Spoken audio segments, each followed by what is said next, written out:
एक महत्त्वाची बातमी आहे। शरद पवार आणि सुप्रिया सुळे यांच्याकडून पुण्यामधील बोबदेव घाटाची पाहणी करण्यात आली आहे। काही दिवसांपूर्वीच बोबदेव घाटामध्ये सामूहिक अत्याचाराची घटना घडलेली होती आणि त्यानंतर आता शरद पवार त्याचबरोबर सुप्रिया सुळे यांच्याकडून या परिसराची पाहणी करण्यात आली आहे।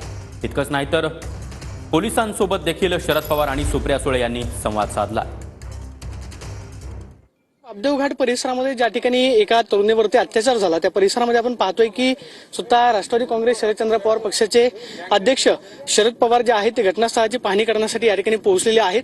आपण पाहतोय की याच परिसरामध्ये एका तरुणीवरती 3 जणांनी अमानुष अत्याचार जो आहे तो केलेला होता आणि त्याच घटनास्थळाची पाहणी करण्यासाठी स्वतः शरद पवार साहेब जे आहेत आपण पाहतोय की घटनास्थळावरती दाखल झालेले आहेत। अधिकाऱ्यांकडून संपूर्ण परिस्थितीची या ठिकाणी घटनास्थळाची माहिती जी आहे ती पवार साहेब जाणून घेत आहेत। स्वतः खासदार सुप्रियाताई सुळे आपण पाहतोय की शरद पवार यांच्यासोबत या ठिकाणी दाखल झालेले आहेत।